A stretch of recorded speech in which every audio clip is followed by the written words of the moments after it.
Okay. Okay. Go ahead, Katie. All right. Yeah, I think it was like we ended talking about chapter 6 and then Meditation, right? like meditation. Yeah, but then I posed the question from chapter 4 that was what do you think it means to have action in inaction and inaction in action? Because it all kind of tied together. Oh yeah, I loved that. I have definitely some theories about that. I wanna Ollie, hold on. Ollie's coming in. I was just about to address the fact that last time I couldn't see her. Oh, yay! I can see her today. Ollie?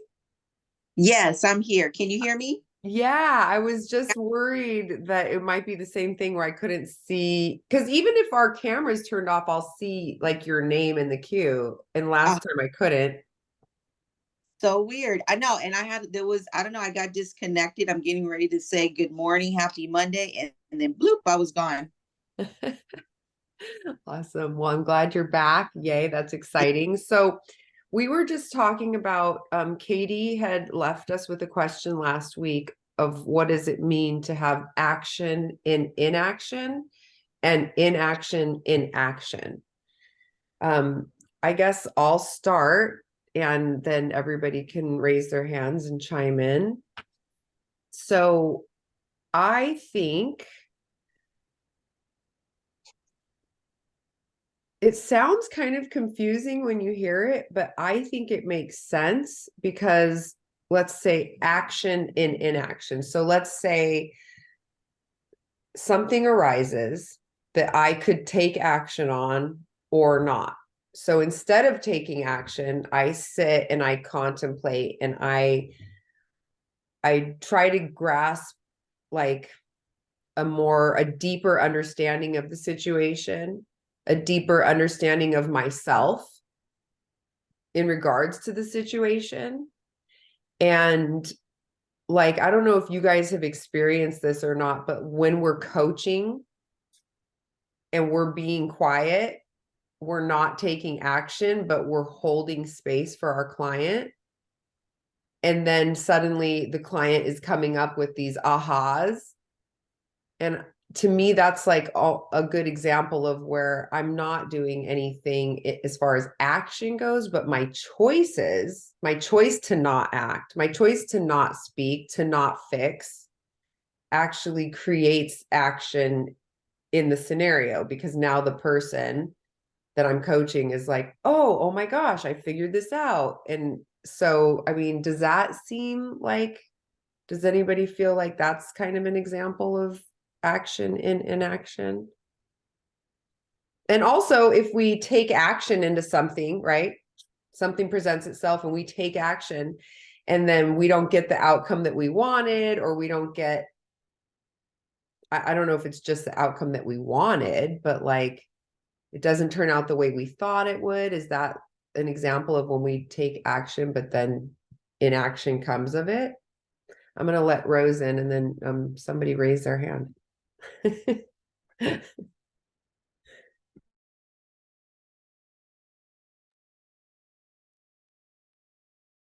I mean, Seema, I know you have something to say. Why is your hand not up? Nada? Okay, Katie, you have to have something because you posed the question. Okay, fine. No, I agree with you. I think that's how I see it too. Especially like that's why I linked it back to the meditation chapter because meditation people could look at you and say that you're just sitting there, but you're not. Like you're acting in your mind. So that's how I see it too. And like the example that you posed of like there's a scenario, I could react to it or I can choose not to react to it. And that's exactly how that quote hits me is like you get to decide where you place your energy and all that type of stuff. So I agreed with you. Do you all feel that you can create action by just what we're thinking in our heads? Do you guys think that action can come from that?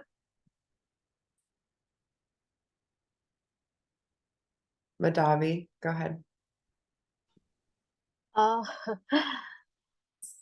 so like what I understood about the like action and inaction is something like you know what is going to happen, but still you are not taking an action because it might cause some harm to the people or around you.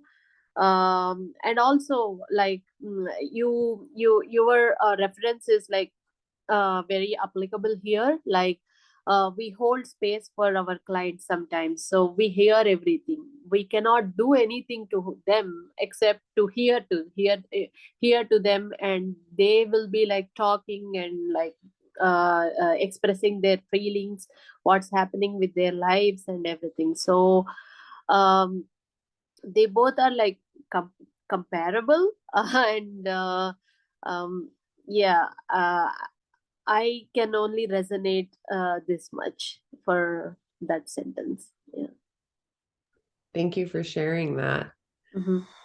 So I also am thinking of it in regards to meditation. So the whole point of meditation, from what I understand, is that we clear our minds.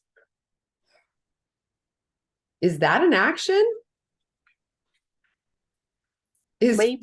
Is sitting still and focusing on clearing our minds, is that considered an action?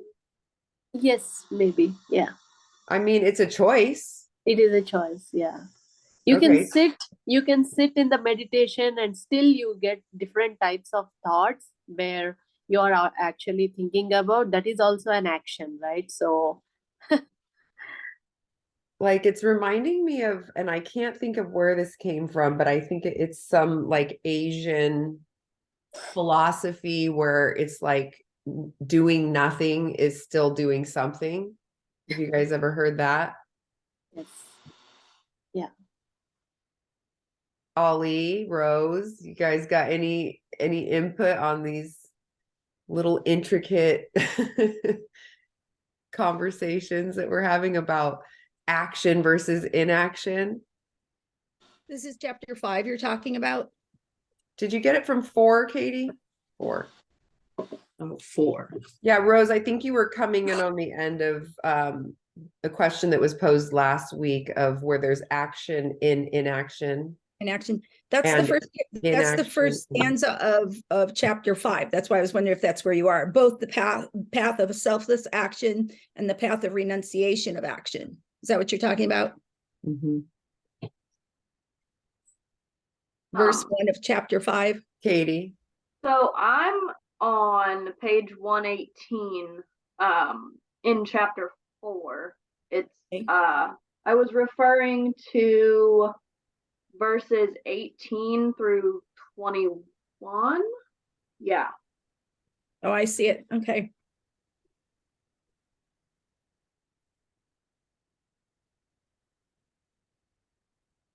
Hey, Rose, while you're gathering your thoughts, can we see what Jessica has to say?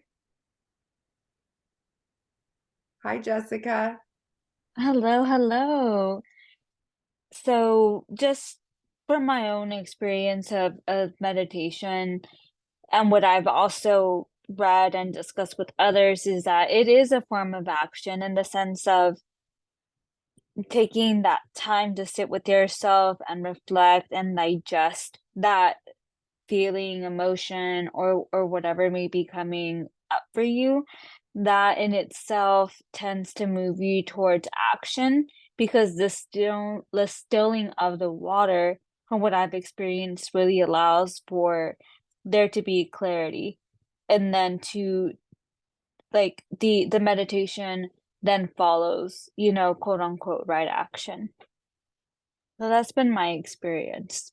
Thank you for that. Yeah, I find it interesting because my idea of meditation is changing since we've been reading the Gita together. So the way I was meditating before is focusing on feeling whatever feelings were associated to my goals in the future.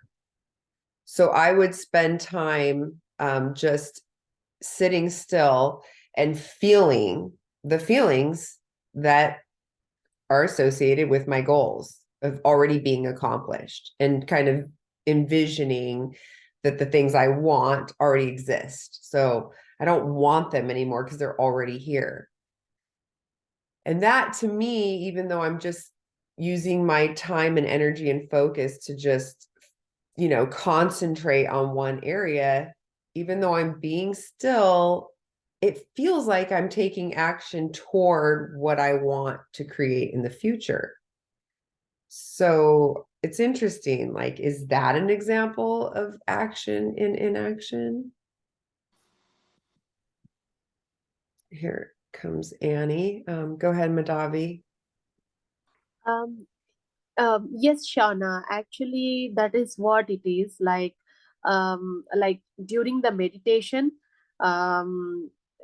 So what I like when I hear to different podcasts, like when who are actually into meditation and everything, so they say like they sit and they close their eyes and they have a goal to think about and look at it, and they will be doing on that. But because our mind is so mind has lot of capacity, our mind has lot of capacity, and we our thoughts are um, uh, uh, like gush of winds. So every time, so we'll be getting those thoughts, different kinds of thoughts, and like we have to process them and everything.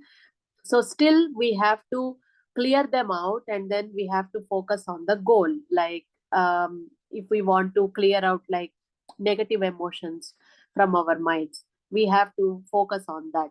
We still receive the negative emotions, but we have to focus on like clearing them out. And like as you mentioned, you think about your future goals, so you will be receiving some distracting thoughts, but you will be focusing on that. That's where like meditation helps us to connect to our goals and also connect to the eternity. That's what I heard from like different podcasts. Yeah. I feel like what I'm understanding from the Gita, because I've learned what I was doing from other people meditating and, trying to make it my own, like what works for me. But with the Gita, it seems like it's saying, like, just completely clear your mind. Don't be focusing on feeling anything in particular. Don't be goal oriented. I'm like, oh God, it feels so good to be on this yacht. This margarita tastes delicious. Like we're supposed to clear the space. And I'm assuming that's to allow the divine to enter our consciousness and to speak to us and give us messages. And really the divine's like knocking at the door, like, and I'm like, excuse me, I'm busy envisioning a yacht. Like, like that's not really what I envision. I'm not really a yacht girl, but just, for the sake of humor.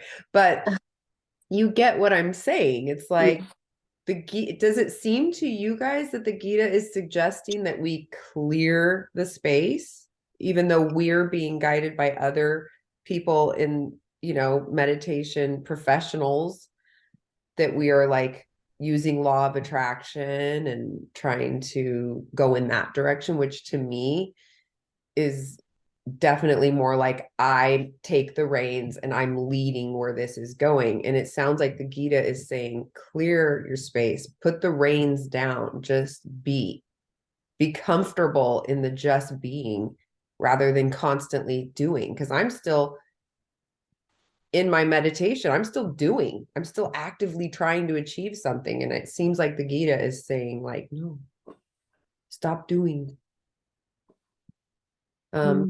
Katie, it looks like you got your hand up. Yeah, I agree with you. Like, I have not started a meditation practice, but that's what I've always thought too, is like, I know you're supposed to be focusing on something, but it's like, what? And then as you were talking, I was like, well, the Gita, like chapter 6, it keeps repeating meditate and focus on God, focus on Brahman. And while you were talking, I was like, how do you focus on God? You just think of only that? You know, like, what do you guys think of what that's saying to us?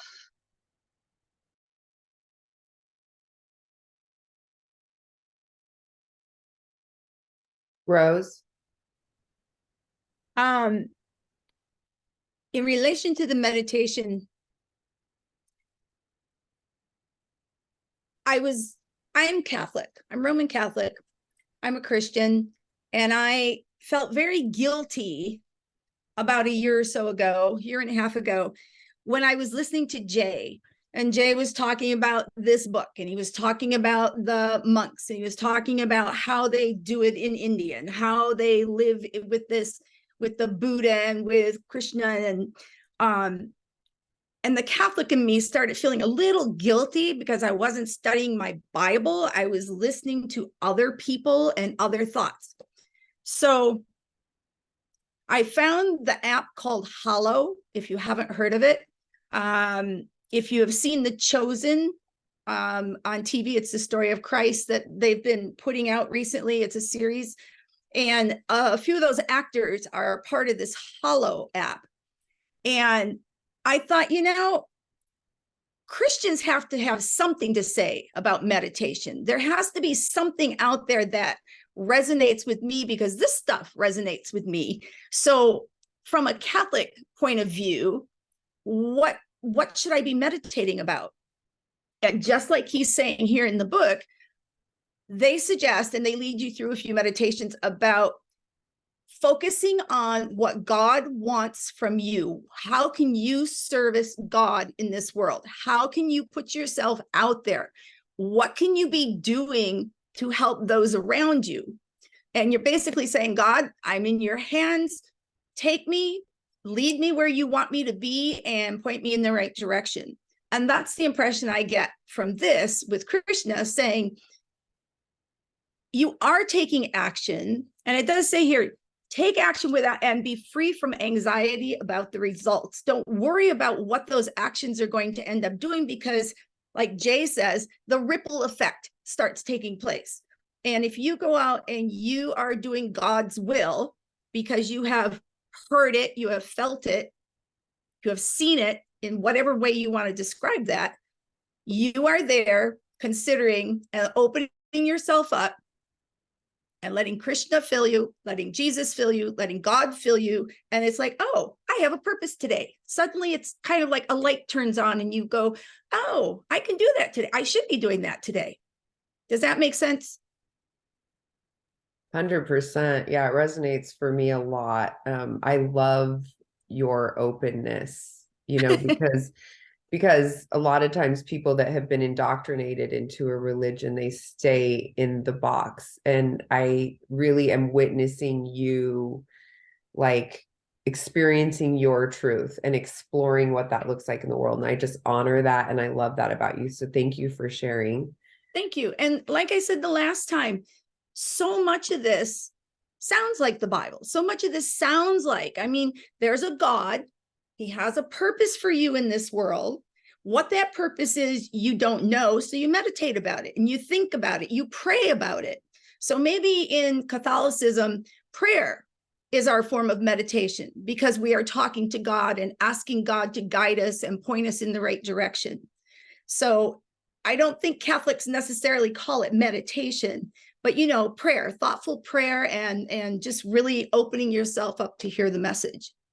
Isn't in the Catholic religion, don't they do a lot of like I have a memory of going to church with my cousin years ago, and they were like singing, but like in a different language, and it almost sounded sort of chanty, and it almost sounded like to me it reminded me of like if you're gonna sit and meditate and go like om, and then I see him in the church doing this sort of automatic, like just, it seemed similar to meditation to me, but I think you're right. I think drawing the comparison between prayer and meditation is something, there's something there. Mhm. Yeah. Thank you for that. Mhm. Seema. Hi, everyone. I really like what you said, Rose. I think that's definitely like the nail on the head, right? That it is like a form of prayer when we meditate. I mean, in India or in the Gita, I mean, you could almost say that we use those terms sometimes interchangeably. And has everyone read Think Like a Monk?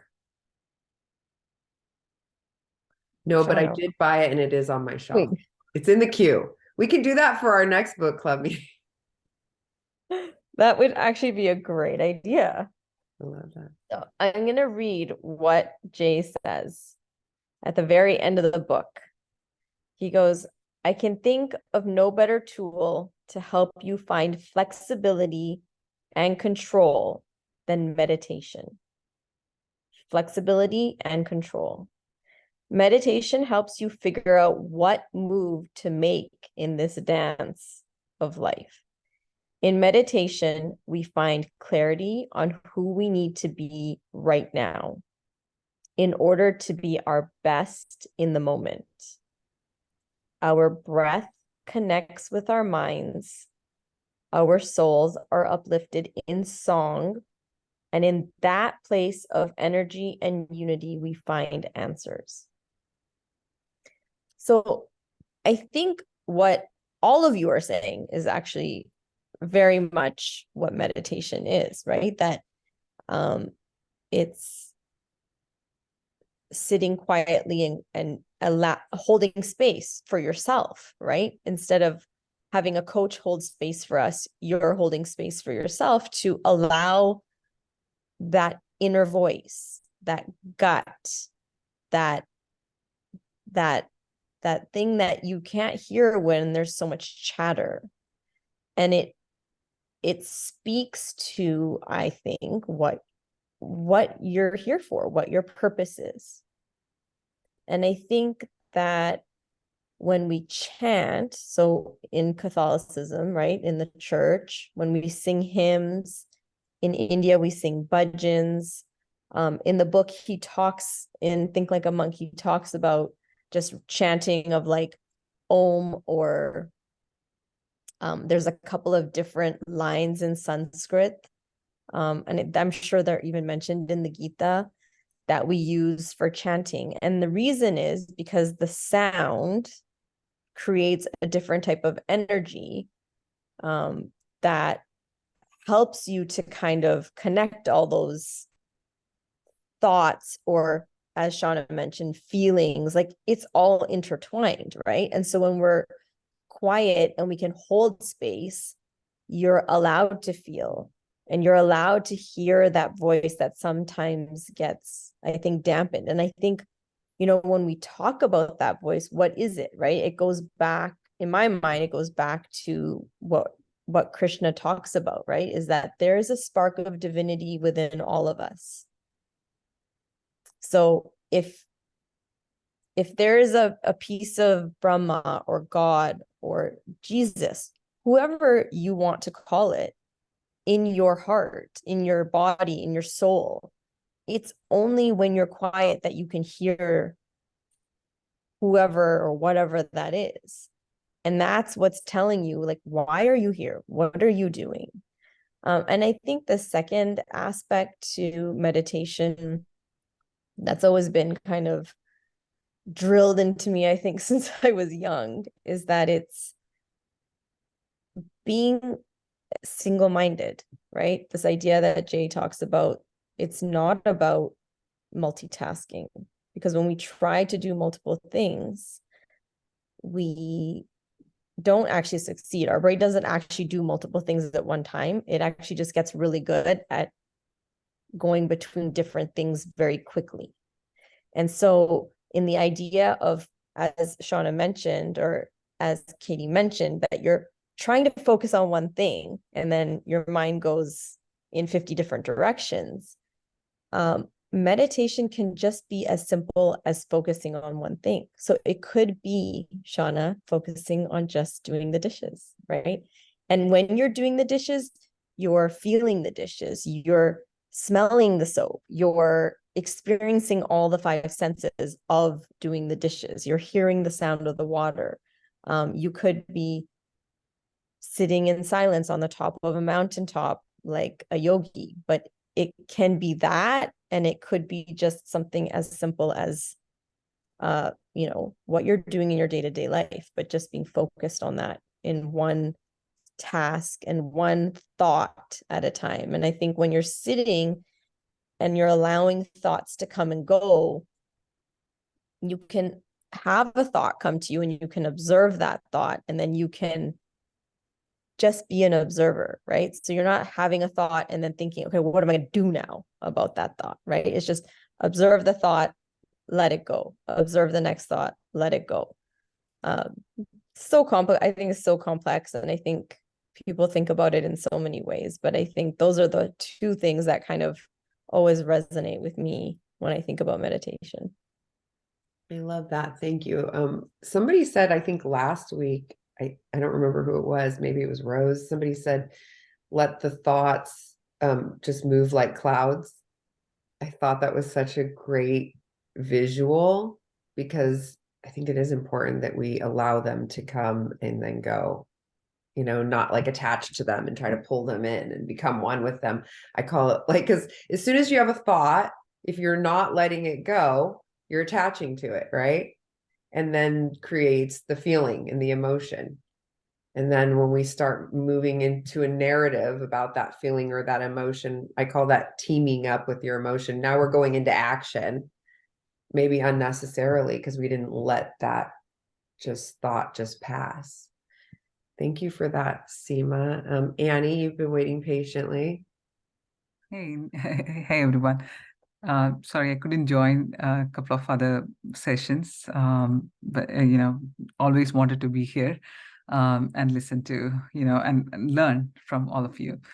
So yeah, I mean, I'm like Rose, right? So coming from a Catholic family, and traditionally, but in my exploration and my journey, when I kind of wanted to understand more, basically looking inward, right?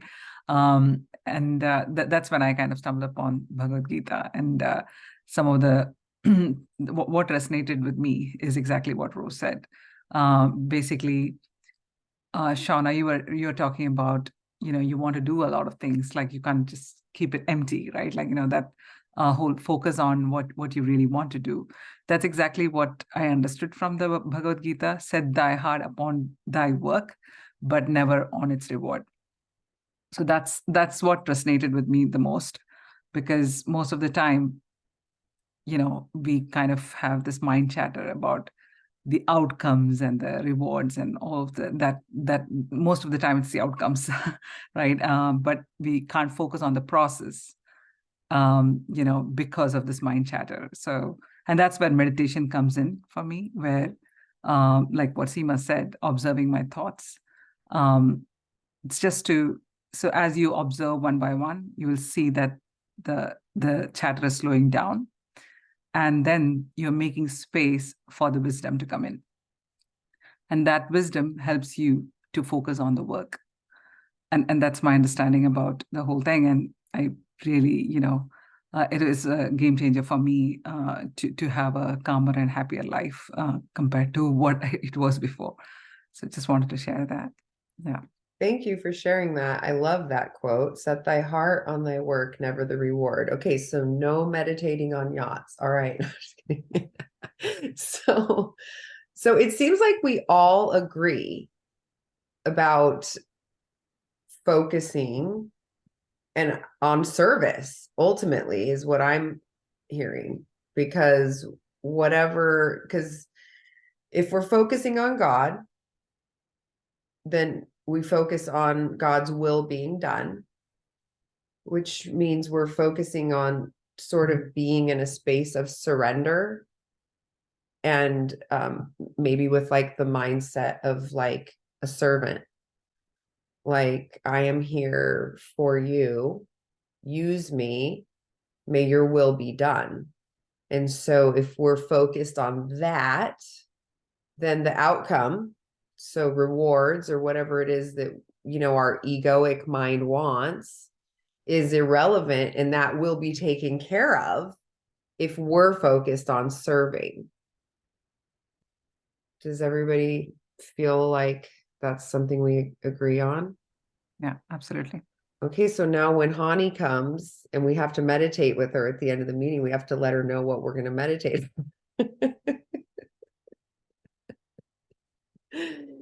Okay, so Katie, thank you so much, Annie, for sharing. Katie, you had a list of questions, right? So, and I know, Rose, we were talking about action and inaction, and then we switched into meditating because I thought they were sort of connected. But did you have any other thoughts about action and inaction? No? Okay. So Katie, what's your next question? I want to hear all of them. All right. So, I have another one actually from chapter 4. It's on page 117, verse 13. So let me find it so I can read it for you guys. Okay. So it says, the distinctions of caste, guna, and karma have come from me. I am their cause, but I myself am changeless and beyond all action. So that's Krishna talking about that. And when I read that, and I started thinking about, like, Krishna is the self. So it's the self within us. And that kind of confused me because I was like, okay, so how does Krishna, or the self, say that he creates caste and guna and karma, but that he also has nothing to do with it at all? Like, that he's not the true cause. You know what I mean? Does that make sense? Did that quote confuse anyone else? Because that's why I wrote it down. Well, I have some thoughts about it. I have a few questions. First of all, I was wondering if you would read the definitions of the caste and the gunas from Yeah, the back let of me- the book. yeah. Ultimately, I'm hearing it as, from what I remember, is that those are like different personality traits or things that motivate us to do whatever we're going to do, whether they're good or bad. And I want to say some of them are bad, or not bad, but more the shadow side of us. And I don't know that that's super important. I think ultimately Krishna, I thought, was sort of like Jesus, like a physical version of God. Like, I'm going to come down in this form, and this way you can relate to me. But basically, I'm here to represent God. And so then is God and the self the same? Because I thought the Atman and the Brahman are spoken like they're separate entities. So that would be the soul and God. So I would think they're not the same thing. Like, our soul is our soul, right? And we are all a part of God, or there's a part of God in each of us, but they still seem to be spoken about as if they're separate entities. Before you read those, let's hear what Madhavi has to say. So regarding the caste system, so when that was created, there are like 4 castes, predominant castes in the Hindu culture, where few of them will be practicing the rituals to the god, and few of them will be like soldiers, like they go and protect the country from the enemies, or like anything like near the territories. They live mainly in the territories of the country, and they go according to that. And the third caste mainly represents the business, like to have a startup businesses and create the funding and the finances. They manage the finances and bring the uplift, they uplift the they mainly upbring the other people, like they create jobs and they give jobs to the people. So that is the another caste. And the fourth caste, mainly they help the other three castes to like like mainly they help with the household chores, or like any like. So these things have been divided very previously, but anybody from the what Krishna meant to say was like, if anybody wants to get connected to the God, they can still have an opportunity to read, get the empowerment, and also like get connections. Like for example, how we are reading about the learning about the meditation, having holding space, or like what are prayers, what is meditation, and we are like learning different things. So that is what Krishna wanted to say, like only the people who perform the rituals are not open for my are not open to connect with me. It is like I am open to everybody. So it is like the sense of equality he wants to bring amongst everybody. So that is the reason why they have given in the textbook that that is the reason why Krishna mentioned it to Arjuna, that okay, I am accessible to everybody, in spite of the any caste they belong to. They can still read me, they can still feel me, and they can still meditate to connect with me. That is the thing that he wanted to say. That was super helpful. Mhm. Thank you. So he's just saying you all have access to me despite the Yes. roles you play. Yes. So do you think the caste is sort of just another way of saying roles? And there's Yes. 4 different roles that get assigned. Are they born into them or they're assigned to them? So you are born in few families where you have an ability. For example, if my father is a doctor, if I am a daughter of a doctor, I know what my father does, and I might inherit some qualities or like some interest regarding the medicine.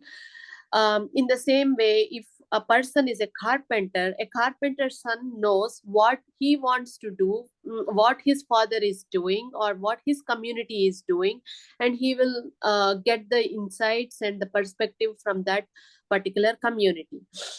And in the same way, the goldsmith, or also a doctor or a teacher, or um, uh, uh, uh, a janitor.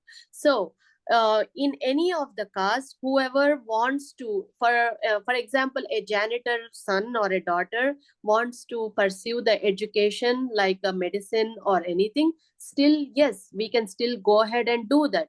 So it doesn't come under like a janitor's son has to be a janitor. It is not like that. So so basically, like when things were like little primitive before, they have like sectored like group of people, and they have given some roles. They were doing it, and that business used to inherit in their own families. But later on, like due to the modernization and everything, everybody is doing anything, and which we have to do, and we have an equal opportunity to do all that. So the caste is mainly the during that period of time, it is mainly the roles that are given to different groups of people, and they are like trained and like empowered to have those abilities and qualities of that particular role. Thank you for that. But it's ultimately kind of like not important for this statement. The statement was really just about saying like everybody equally has access to me. Yes. And then we're yes, getting lost in the details that are not really important to the actual statement. yes. Okay, Yes. thank you for that. All right, Katie, do you feel good about that question? Are we ready to move to the next one? Yeah, so actually I connected it to, I knew that Krishna mentioned it again in later chapters, and it's in chapter 7 again. If you go to page 153, verse 12, and he talks about the gunas here again, and I'll read you guys what the definition of the gunas are. So in the glossary says guna is a quality, specifically the 3 qualities that make up the phenomenal world: sattva, law, harmony, purity, and goodness; rajas, energy, passion; and tamas, inertia and ignorance. So if you read the quote from chapter 7, where he says, the states of sattva, rajas, and tamas come from me, but I am not in them. These 3 gunas deceive the world. People fail to look beyond them to me, supreme and imperishable. It kind of answers my own question from chapter 4, because he's saying that all of these things, like even caste and karma that he mentioned in chapter 4, he's saying that all of these things are just a part of the world that distracts us from him. So I just kind of answered my own question. I don't know how you guys feel about that, inference on it. Yeah, I feel like you're right. I feel like it's just saying, like, he keeps repeating, he keeps ensuring us, like, the world is full of distractions. I'm just going to keep driving that into your head so that you can grasp the importance of stop being distracted. And I feel like specifically, he wants us to stop being distracted by pain and pleasure. So that's super interesting. I feel like, and maybe I have a couple more lifetimes to live, but I feel like, can't we just find a happy medium? Like, there's a certain amount of pain I'm okay to endure if I can also enjoy a certain amount of pleasure. Like, I feel like I'm willing to make that trade or that sacrifice. I even think sacrifice and reward go hand in hand. I mean, think about it. We're sacrificing our time to have these conversations, and our reward is that we're going to be smarter, more intelligent, more worldly. We're going to have a greater understanding of these topics, right? You sacrifice by, I'm not going to spend money on this. That way I can get this later, right? So this is the sacrifice, and then you get a reward. Doesn't it feel like the Gita is kind of teaching us, like, sacrifice your attention, sacrifice your attachment, and then you will gain this reward, whether it's in this lifetime. I'm assuming it's in another lifetime. I'm assuming it's after we've reincarnated back to heaven or wherever we go, or into another body. I think the goal is to not keep reincarnating.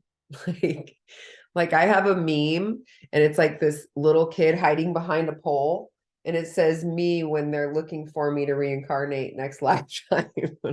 I kind of feel like I'm going to be hiding, like, not me. I'm going to just stay up here with you, God. Just What do you guys think? Does anybody have thoughts about any of the things I just said? Seema. I think that, so you kind of said, the first part of what you said was kind of having a balance between pleasure and pain, correct? So I think when Krishna talks about this, I feel like he's referring to the fact that I agree with you. I think that's fine. I think it's okay to have both. I think the idea that it's not at the expense of serving what you're supposed to be doing, right? So now in this moment where he's really torn between sacrificing his elders that taught him everything he knows, and he has to kill them basically because they're on the other side, or does he take the reward and then therefore takes the reward of everything he's going to gain from doing it? So it's the idea, I think, that you can have that, but not when it starts to interfere with what you're here for, like what your purpose is. I think. And then the second thing I think that you said that resonated was, just remind me again, the second part of what you said. Just that I think that the book is basically telling us if we sacrifice our attachment to these worldly things, these worldly feelings or experiences, that we are going to reap a greater reward eventually in the afterlife or in another life. Yeah. So I think I think sometimes what we do even in this life can be rewarded in this life, right? I don't actually, when you were saying that it happens, maybe it happens in the next life, right? Who knows, right? I feel like there's certain things that one of the things actually that they do talk about, I don't know where this is, again, you get so many things growing up. I don't know, was it from the Gita? Was it from my mom? I don't know. But one of the things that I do remember hearing frequently, and I think it's from some scripture, is that you reap what you sow in this life when it comes to your how you are with your parents and then how your kids are with you.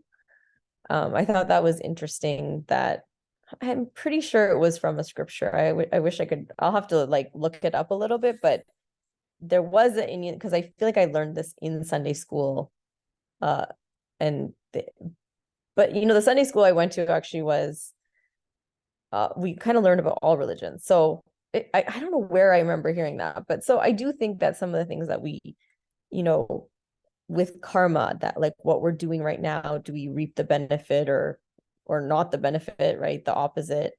I think some of it happens even in this life. And the idea that if you really look at what you're doing in your life, and you have like a perfect example is like you kind of get into a relationship and you keep finding you're having the same patterns in your relationship, it's because you keep coming back to something that you haven't learned, right? Like there's a block there. And it's, I think, why we have clients who come to us with a problem or a block, and you'll maybe see it come up again, or they've told you like, 10 years ago I had this, and like now, and then 5 years ago I had that, and now I'm having this. And it's like the same issue, like that same mental block or idea that they have in their mind keeps reoccurring in different situations. And it's the idea that you're here to learn something. And until you learn that, you will keep going through this cycle of birth and death. And so until you learn it, it's going to keep coming up in like one way or another. So the idea that you should probably just sit down and figure it out and then move on will help you to kind of, but I think it's interesting because it's like this whole idea of like karma and what you do and what you spin comes back to you.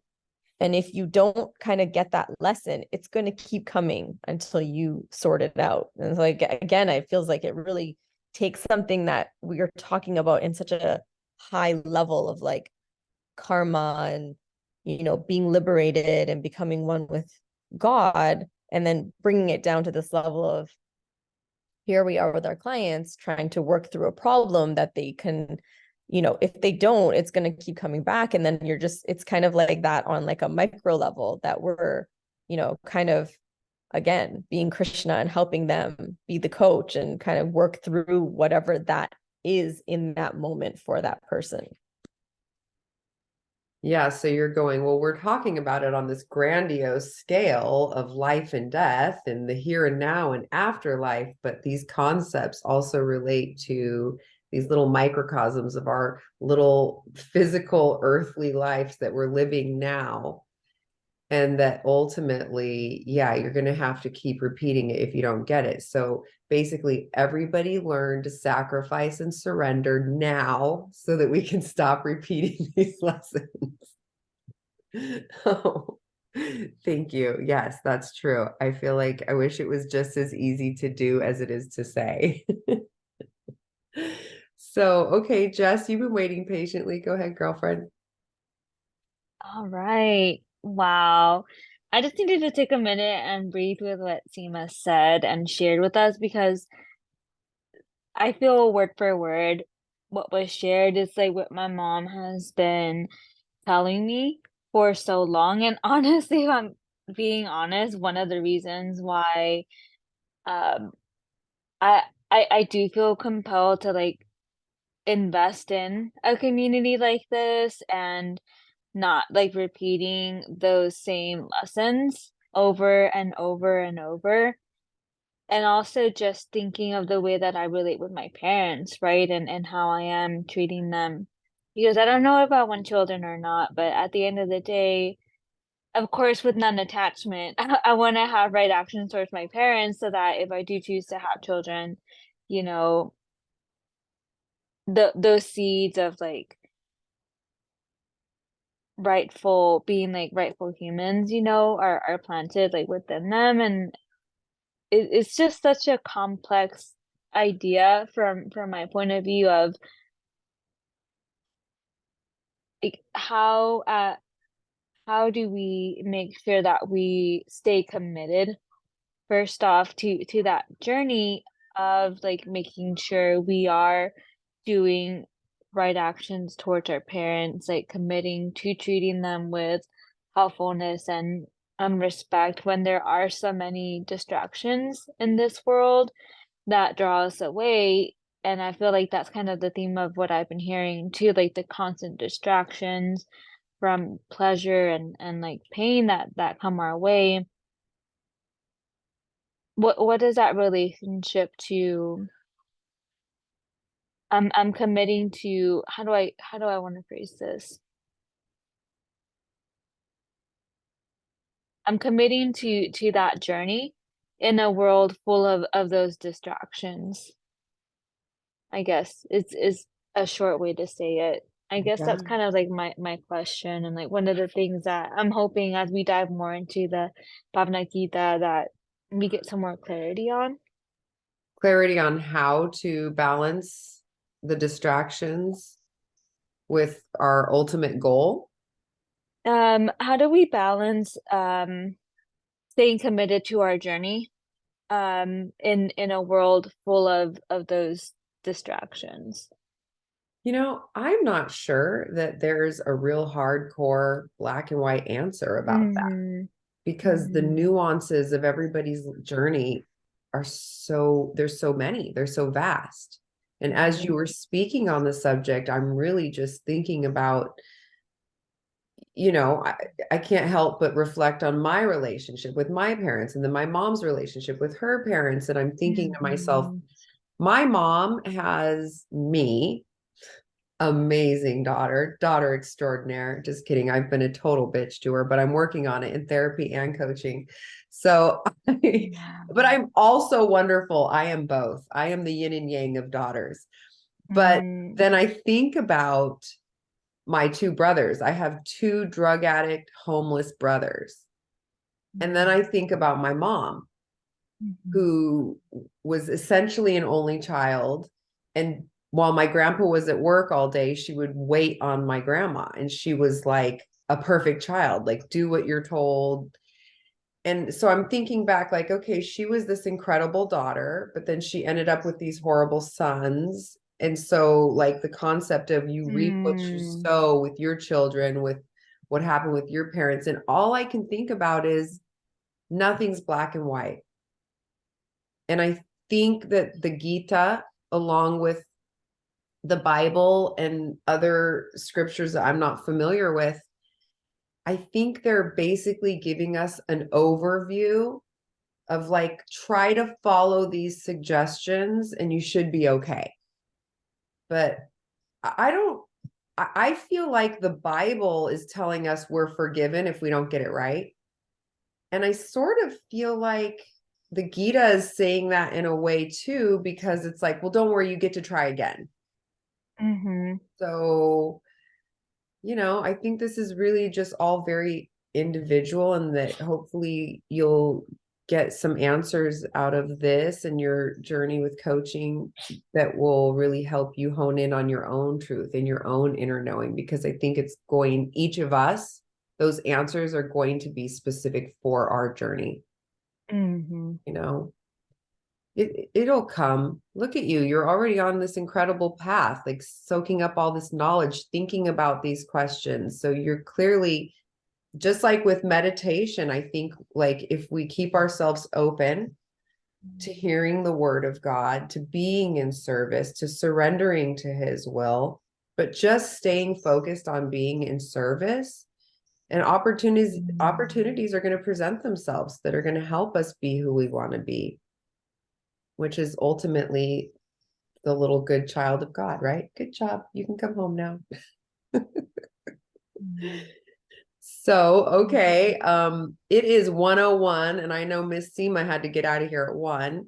We will save our meditation together for Hani, since it was her idea and she offered. I think that's fair, even though I'm sure every single one of us could lead an amazing meditation. We're going to save it for her. Does anybody have any questions or input before we end our session today?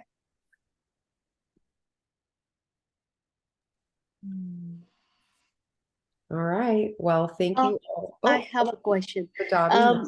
So, which chapters are we covering for the next week? Because I missed the last week's ones, but I have read the chapters till 8.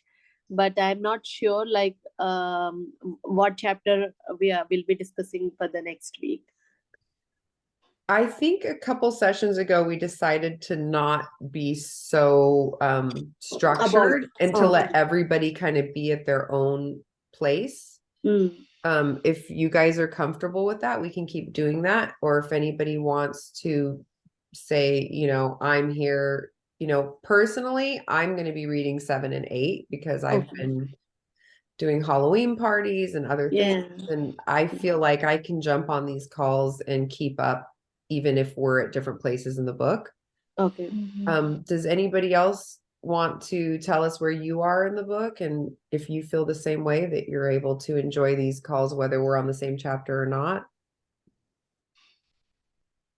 Yeah, I think that has been working pretty good. I mean, I think I'm starting chapter 7.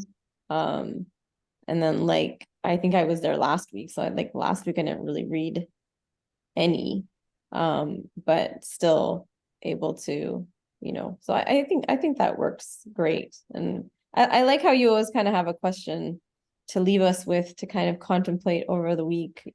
So if anybody has a question or thoughts that we want to, like, maybe I like ending off with that. It's nice. Okay, well, I will pitch one. By the way, I feel like you just moved and your lighting changed, and it's like amazing. Like, do this, sit here for every call. Like, well, I don't know. I have like an amazing, I don't know if you can see it, but I have like an amazing mountain view. You do. That is gorgeous. Sun is shining. I was cold, actually. My hair was wet. Anyways, irrelevant. But thank you. You're welcome. You're welcome. And sometimes it's hard for me to focus on what you're saying because the beauty of your eyebrows distracts me. Yeah.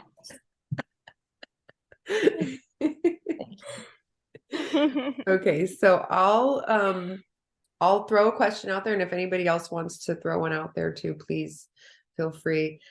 I think that we all came into this conversation with our own individual ideas about meditation. And even though like we link up, I think in certain ways, and we've all kind of come to this conclusion of like, okay, it's focusing on God and focusing on serving. And I don't know that we've all been doing that when we meditate. So I wondered what would happen if we practiced that for the next week. Like all of us agree to like 10 minutes a day, every day, we all practice just focusing on being in service and in surrender to God's will. And I'm just wondering what will come of that. Wondering like a little experiment. Does anybody have any thoughts on that?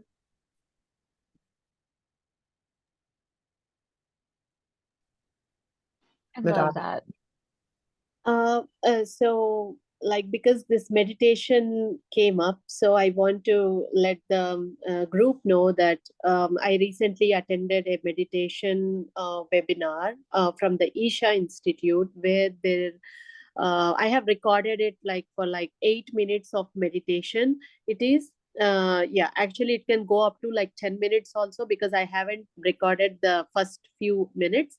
So but later 8 minutes I have recorded, and I did not get a chance to do after the after attending the program. But because this will be a good chance for me to like again start doing it and practicing it for a week or so. Probably I'll do that Oh, this meant week. to be.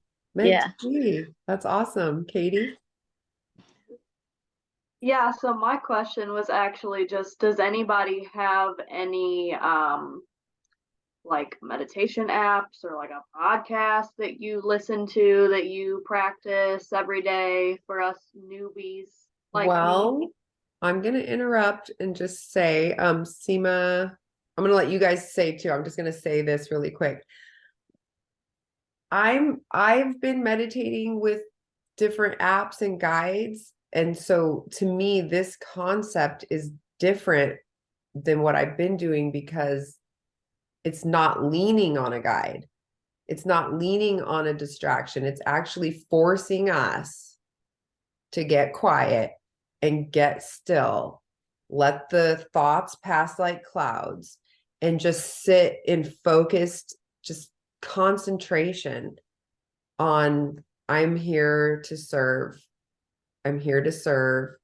Like maybe I don't want to tell you to use my exact words, but maybe you could write like 3 sentences that you could just focus on, you know, whatever that looks like to you, to connect with God in service and have God's will be done, not ours. I'm not saying we can't use a guide, but I guess for me, that was my original thought was like, what if we try it this way? Because it is different than what I've been doing. I use Dr. Joe Dispenza, who's like, picture the space between your ears, nothing but space between your ears. And I'm like, it's great, it's fine, you know, but like this is different. This is really about us taking the reins and surrendering to God's will and just allowing that space for him to have his way with us. Rose? I was going to go back to the question that Jessica proposed, where she said, how do we stay committed to our journey in a world so full of pain and pleasure distractions? I thought that was really, I like the way she put that. That was good. And I think I think we're all kind of dealing with that, working as coaches and studying to be coaches. And that's kind of a question that, you know, I don't know if it has a really good answer at the moment, but that would be something to ponder on. Good job, Jessica. And then somebody said about apps. I like Calm. I've brought that up before. CALM, Calm. Jay is one of the participants on there. That's how I found him in the first place. But there's all kinds of different meditations on there for you to do. And if you want to, you know, deal with different topics like stress or grief or any of those kinds of things. They're all on there. And I'm lucky because my medical insurance, Kaiser, if you have Kaiser in California, they give it to you for free. But otherwise it's a paid app if you want more of it, and it's worth getting more of it. So you might want to look at that. And then I mentioned Hollow.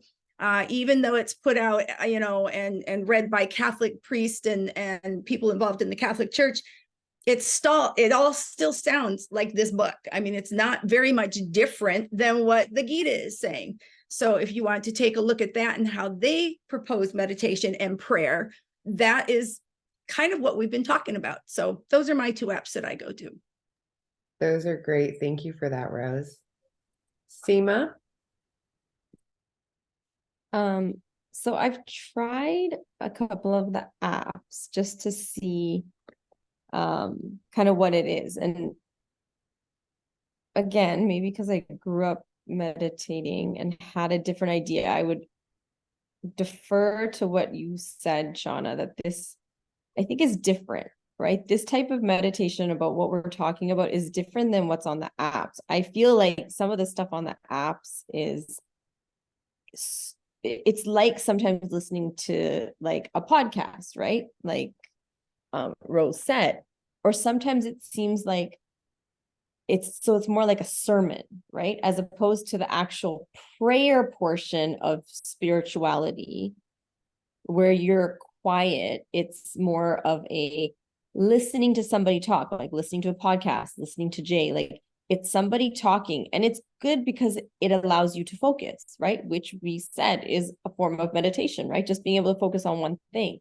And I think for some people, that's as far as you're going to get. Like it's a practice, right? And so some days it will be easier than others. And when I say easier, I really feel like it's so difficult, and it's like such a challenge, right? To be single-minded about something when you're sitting there, and exactly what,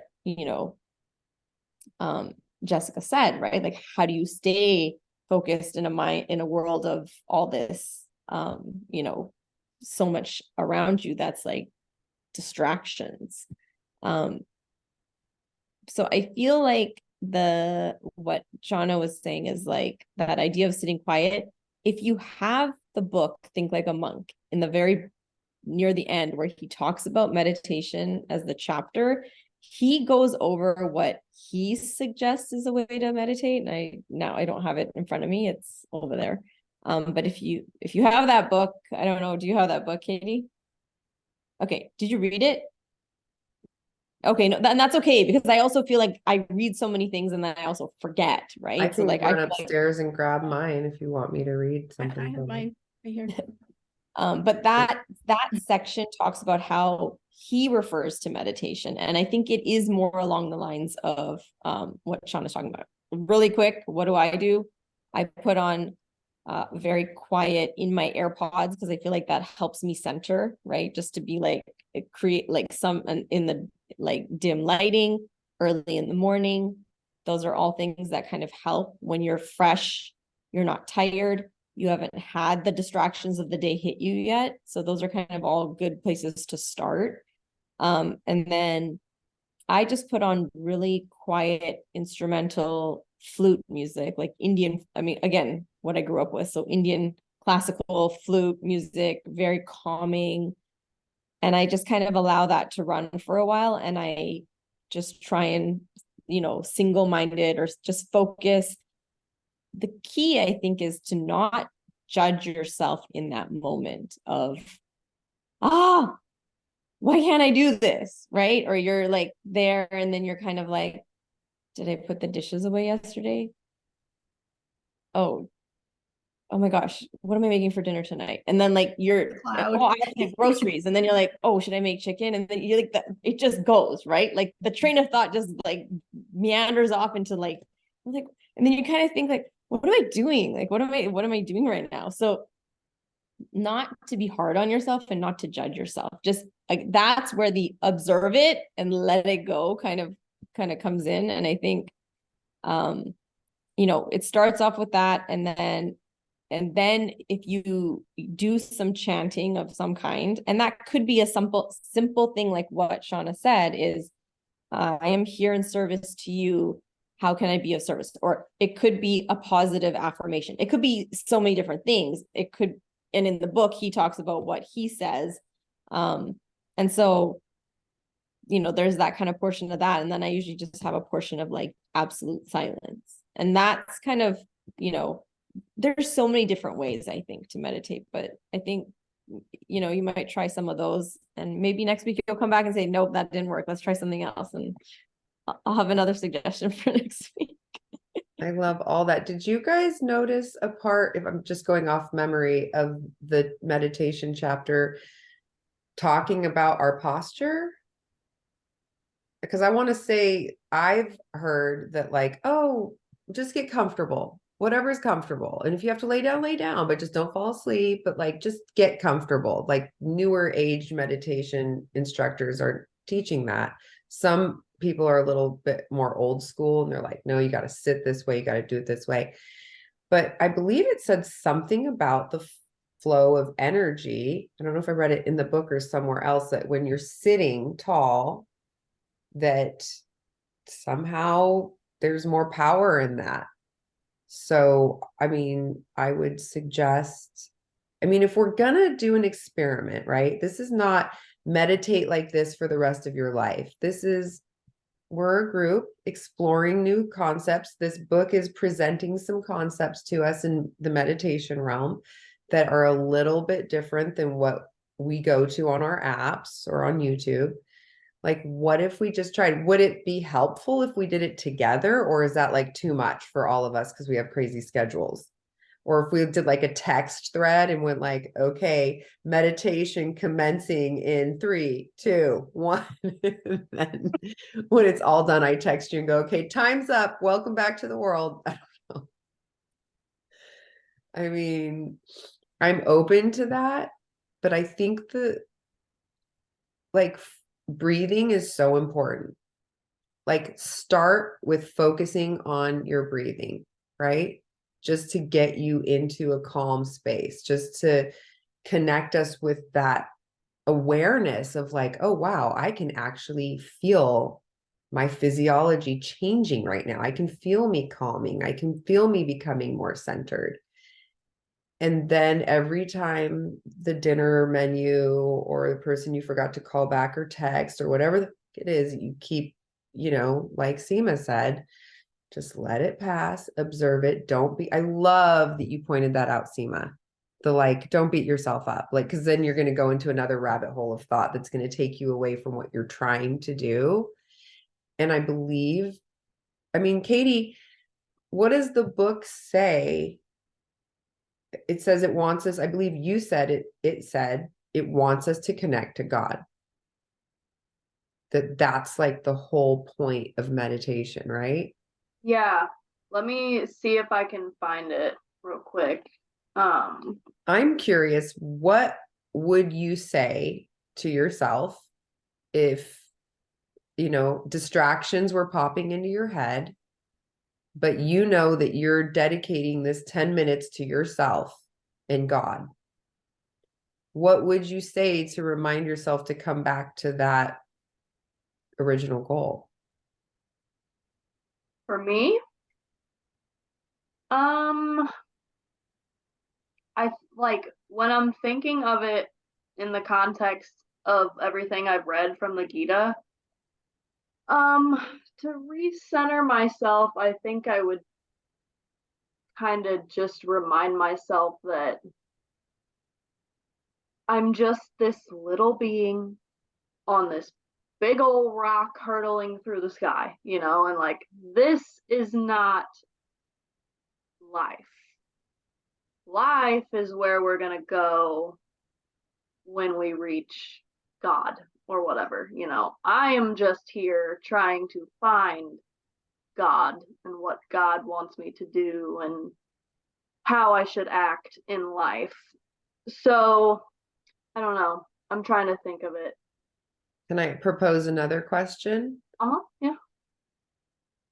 how could you bring your focus back to being open to whatever God wants to drop into your awareness about how you can be in service while you're here on this little rock? Because the truth is all that spirituality that we're getting to that matters, it's more relevant than anything else. That may be real and true, but what's also real and true is that we're all here on this little rock together right now. Mhm.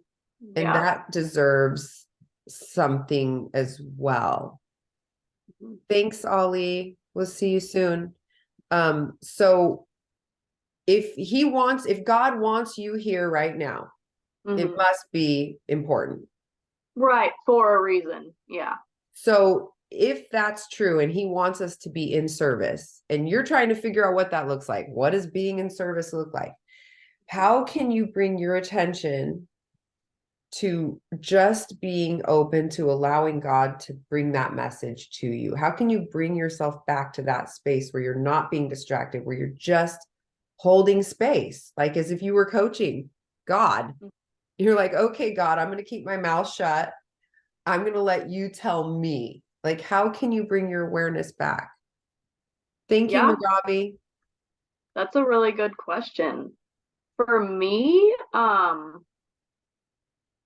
I think for me, the way that it hits me is the question I would ask myself, or that I guess kind of the statement that I would tell myself is, as long as I can go through the day showing kindness and grace and overall being a good human, that I have done what God wants me to be here for. That's how it hits me, and that's kind of how I think I would recenter myself, is that I don't care what got done today. I don't care if you checked off that to-do list, as long as you showed up in your humanity and served, then you showed up how you need to today. That's how I see it. And what if all that's true? Mm-hmm. But what if there's some other information that God has for you, but you can't hear it because Mm-hmm. you're too busy with everything you already know? How can you get yourself to clear your mind to allow God to drop in something that you don't know the answer to? That's a good question, and I don't really know if I have an answer right now. Maybe you don't have to have an answer right now. Maybe that's something that will drop in when you're meditating, but just maybe even like a one word or a statement, or just focus on your breathing, or I'm listening. Maybe you just keep saying that while you're meditating. And every time you get distracted, you go, wait, oh, I'm listening. I'm listening. I'm Yeah. not talking, I'm listening. Yeah. Maybe you just I think breathe. Yeah, I think it's going to be a lot of like what Rose and Seema talked about, of like just acknowledge, let it pass. Acknowledge, let it pass, you know.